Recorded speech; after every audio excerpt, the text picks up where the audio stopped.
ठाण्याच्या राजकीय, सामाजिक आणि सांस्कृतिक घडामोडींचं वर्तमान चित्र दाखवणाऱ्या ठाणे वर्तमानमध्ये मी नितीन बोरसे आपलं पुन्हा एकदा हार्दिक स्वागत करतो. सादर करीत आहोत आजच्या ठळक बातम्या.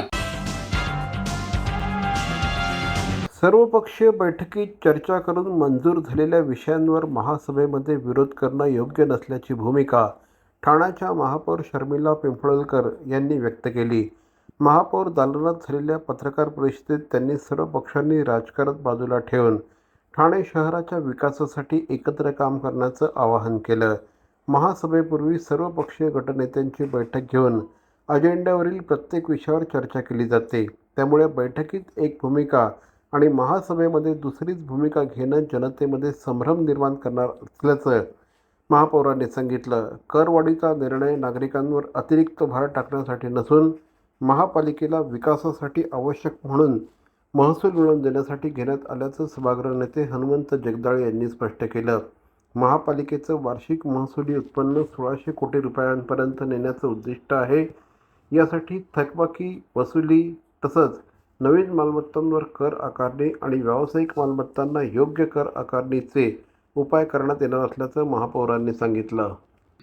ची महासभा होण्याआधी अजेंड्यावरती सर्वपक्षीय गटनेत्यांची एक बैठक घेतली जाते आणि ठाणे शहरामध्ये जी विकास कामं केली जाणार आहेत, प्रत्येकाच्या प्रभागातली जी कामं केली जाणार असतील ती विषय पत्रिकेवर जेव्हा आणली जातात आणि ती एकमताने निर्णय देण्यासाठी सर्वपक्षीय गटनेत्यांची बैठक घेतली जाते. या बैठकीमध्ये सर्व निश्चित केल्यानंतर, निर्णय घेतल्यानंतर मला वाटतं प्रत्येक गटनेता आपापल्या पक्षाच्या मीटिंग आपापल्या दालनात घेतात आणि तिथेही हे सर्व विषय मंजूर केले जातात.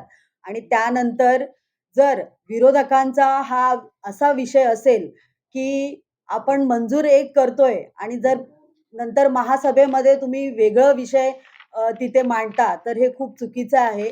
मित्रपक्ष म्हणून भाजपने एक निश्चित केलं पाहिजे की दरवेळेला तुम्ही बोलता एक आणि करता एक.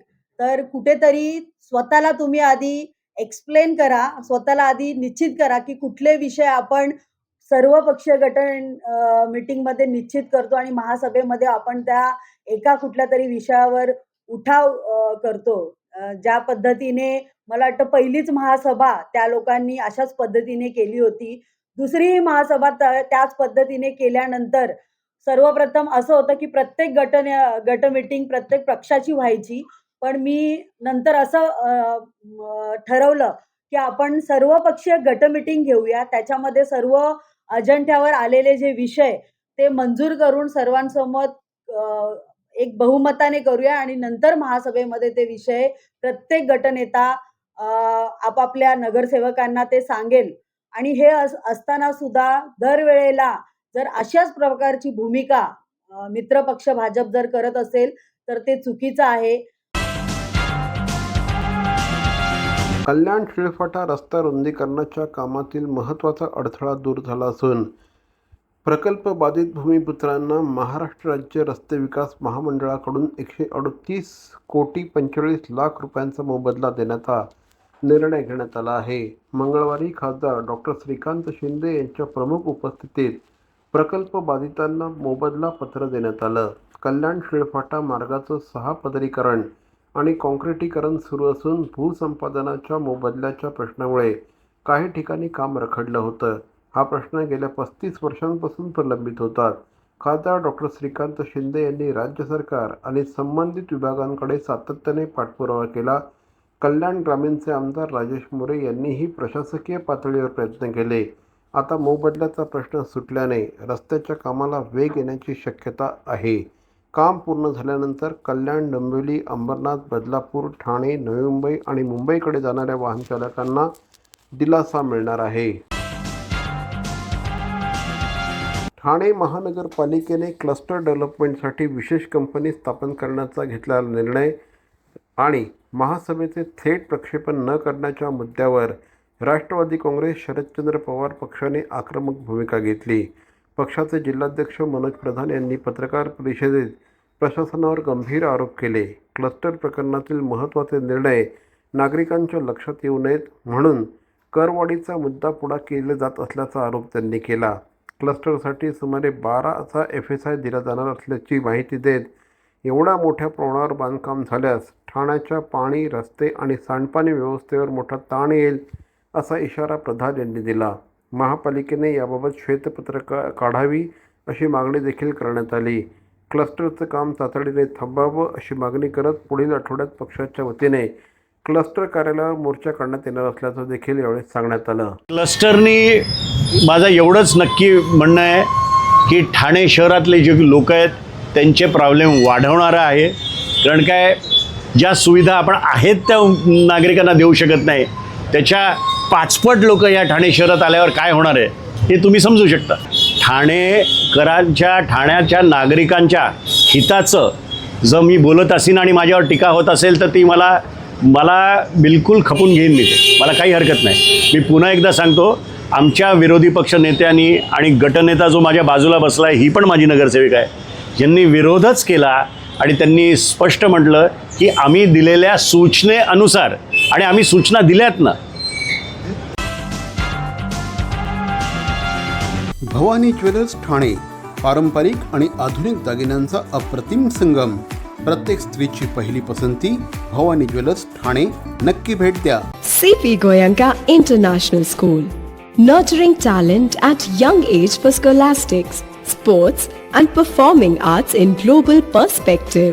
Proud to have world toppers and country toppers in 10th standard Cambridge examinations. Ranked the best emerging school by the Times of India for personality over percentage. CP Goenka is the intelligent choice. Thane महानगरपालिकेचे मालमत्ता कर म्हणजेच property tax भरण्याचे आवाहन. सन 2022-23 या आर्थिक वर्षाचे मालमत्ता कराचे म्हणजेच प्रॉपर्टी टॅक्सचे बिल ठाणेकर करदात्यांना महापालिकेमार्फत आर्थिक वर्षाच्या सुरुवातीस म्हणजेच माहे एप्रिल 2022 मध्ये देण्यात आलेले आहे.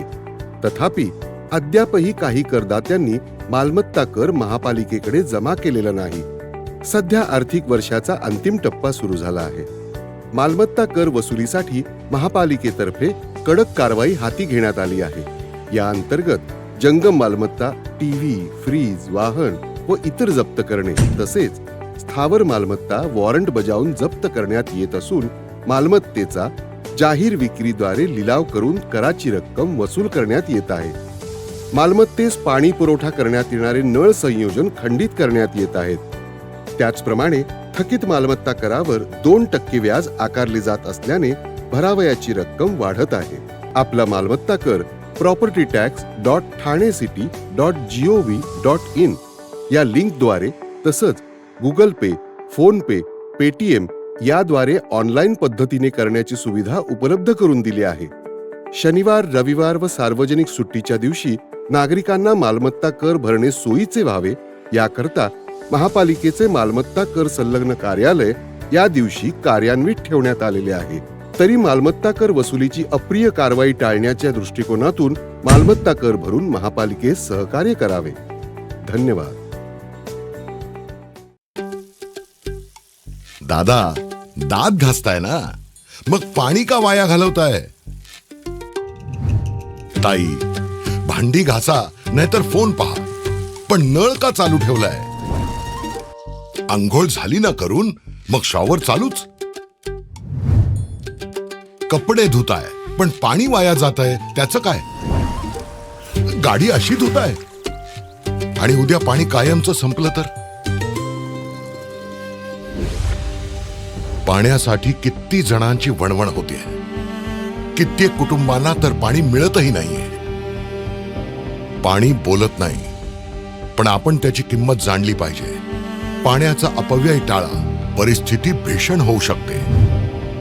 प्रत्येक थेंब जपा, पाणी वाचवा. पाणी ही निसर्गाची देणगी आहे. पाणी निर्माण करता येत नाही. पाण्याची बचत हीच पाण्याची निर्मिती. ठाणे महानगरपालिकेतर्फे जनहितार्थ जारी. ठाणे जिल्ह्यात भारत निवडणूक आयोगाच्या निर्देशानुसार मतदार यादी विशेष संक्षिप्त पुनरीक्षण अंतर्गत नियोजित कामं यशस्वीरित्या पूर्ण करण्यात आली आहेत. जिल्हाधिकारी तथा जिल्हा निवडणूक अधिकारी डॉक्टर श्रीकृष्ण पांचाळ यांच्या मार्गदर्शनाखाली ही मोहीम राबवण्यात आली.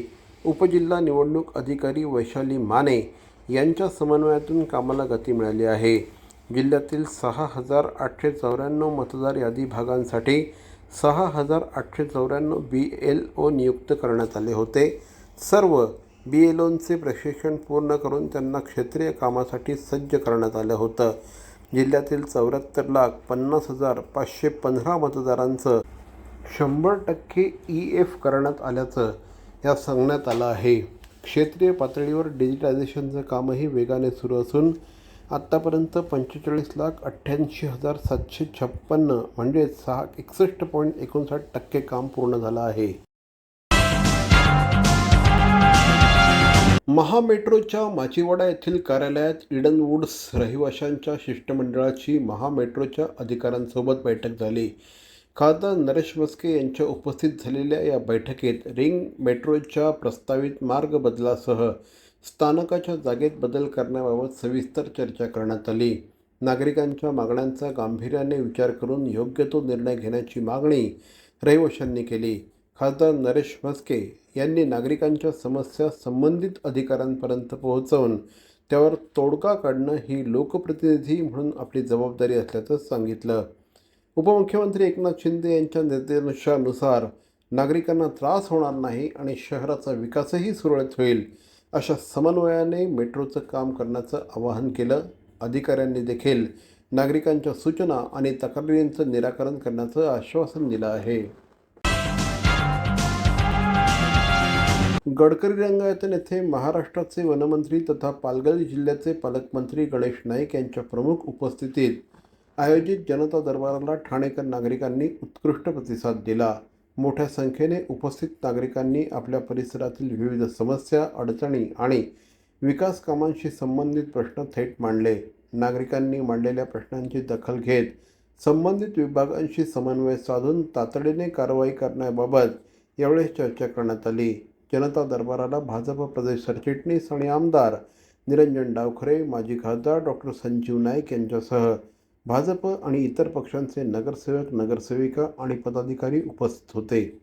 यावेळी श्री गणेश नाईक यांनी प्रसारमाध्यमांशी संवाद साधताना ठाणेकरांच्या प्रश्नांना प्राधान्य देऊन शहराच्या सर्वांगीण विकासासाठी कटिबद्ध असल्याचं मत व्यक्त केलं.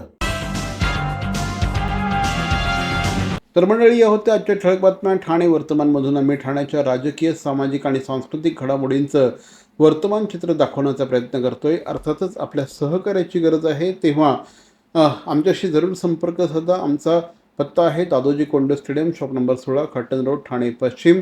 दूरध्वनी क्रमांक 9820939420. तर मग पुन्हा भेटू उद्या याच वेळी याच ठिकाणी ठाणे वर्तमानमध्ये. तोपर्यंत धन्यवाद. जय हिंद, जय महाराष्ट्र.